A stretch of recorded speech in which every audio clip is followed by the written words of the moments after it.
All right, man, so I'm out here on 8 Mile trying to get me an engine. Obviously this doesn't look very good. Who knows how many centuries this has been sitting out here. M117. Obviously the whole CIS fuel distribution system's gone. Pop this guy. At least there's no rust on the camshaft. That seems all right. It's got a starter in it. I'm about to try to compression test this thing. I'm going to try to hook up a battery, see if it'll spin over. As it does, yeah, like I said, it has a starter on it, but we'll see. I mean, 175 bucks for the whole thing. Wish it had the CIS still on it, but we'll see what we can get. Got all the plugs out of it, and they all came out pretty easy. They look better than mine. Cylinder 7 had a little bit of oil on it. Man, shut the fuck up. Anyway, they look pretty good. So they're all free. Got a battery hooked up. See if we can get this thing to crank.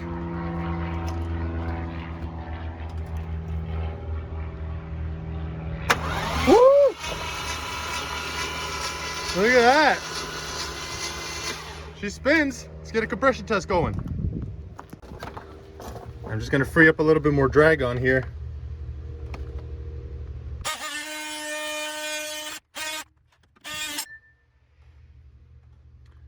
Get down there as well.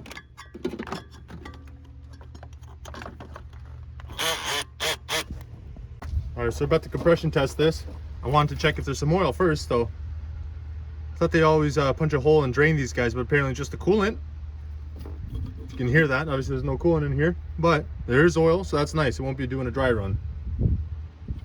Cylinder number 1, let's go.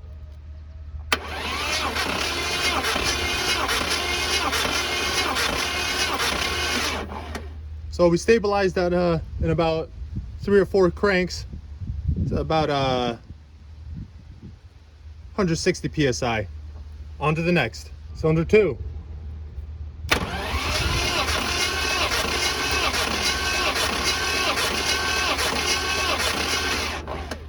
Lame, this one jumped up to almost 180. Number 3.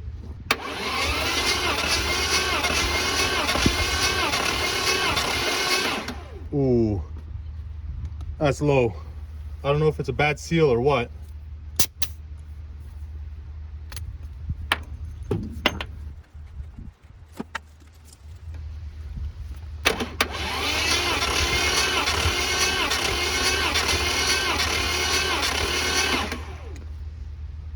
That's a bad hole, especially if you have between 180 now this is 120. That's a little bit of a swing on there.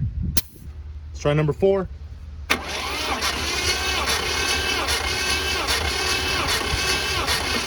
That's a nice hole. See how it jumped up so quickly, almost to 140 right away.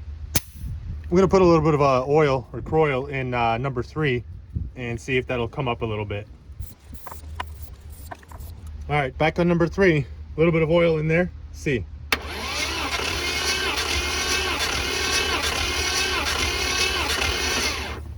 So it's definitely a little low, coming out up at about 130 psi on number 3. Didn't really come up with any more oil in there. If it did come up on pressure with some oil, it'd be a ring problem. This might be, valves might not be sealing a little bit. Could be a little bit of dirt in there or something. But at least it's not completely dead. And it's also not at 80 psi. So 130 is still not the worst. Cylinder number 5.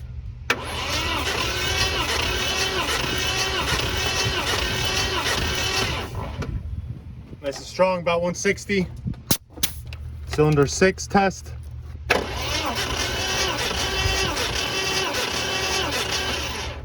Nice hole, 160, 165 or so. Cylinder 7. All right, let's keep our fingers crossed.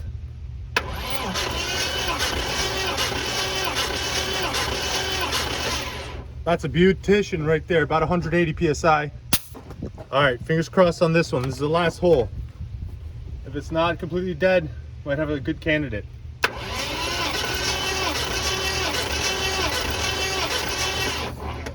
Beauty. 160, 65 psi there. And this kit I'm using here, it's a Mightyvac MV5530. It is made in Taiwan, about $80, $90. And all I'll link that in the old Amazon description as well if you want to get it. I like it a lot. Works good, seals good, has all kinds of adapters in here. So long story short, guys, gotta use an OEM battery for this. I'm just kidding, obviously, it's just what I had. Overall, we're looking really good, about 160 to 180 psi. Cylinder number 3 is down a little bit, about 130 psi. It does not come up with a little bit of oil in there. Maybe I didn't put enough in, maybe it's a little too thin. So I don't suspect it's a ring issue, possibly a top end leak a little bit. Could just be some crap in there.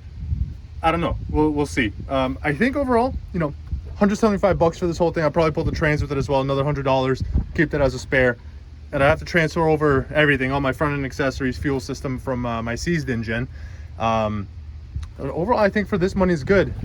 My other option is to get a complete car for $1,500. The deal was $1,200 if it has good compression, $1,500 if I can get it running. The guy says it's a fuel pump or something, but obviously with these CIS engines, there's quite a lot more than just the old external fuel pump.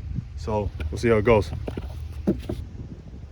One thing I did forget, I forgot to bring my oil pressure gauge to check, but we can see if there's oil getting up here. And it's back. From the oil drip tube, it is dropping down on the cam surface here. So I just spun this engine for about 30-45 seconds. I'm gonna check this number 3 again. See, you know, maybe it was one of the hydraulic lifters. Like I said, it could just be some gunk. Might not even have to take it apart. You know, just give it the old Italian tune-up, and we'll see again. All right, so I just spun this engine for about 30-45 seconds. Verified there is oil getting up into the heads in hopes of pumping up the lifters. Maybe, you know, one of the valves isn't open a little bit. Like I said, there could be some crap stuck on the valve seats, keeping it open a little bit. I tried to get oil in the cylinder. Can't really get too much at it in my my coil. Oil can pressure is a little bit low. But let's try cranking it again. Let's see. So we're at 130 psi before. Let's see what we get now.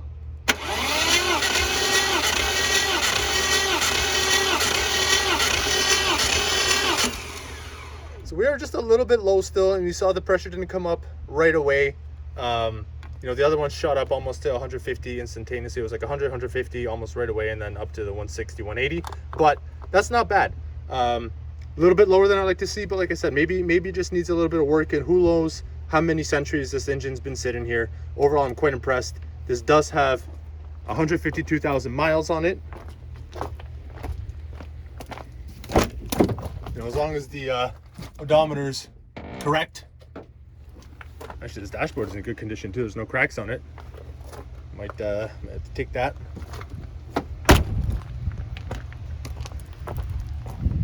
Overall, I think we have ourselves a good candidate. $175 plus another $100 on the tranny. I was gonna cut all this shit out and yank it all out.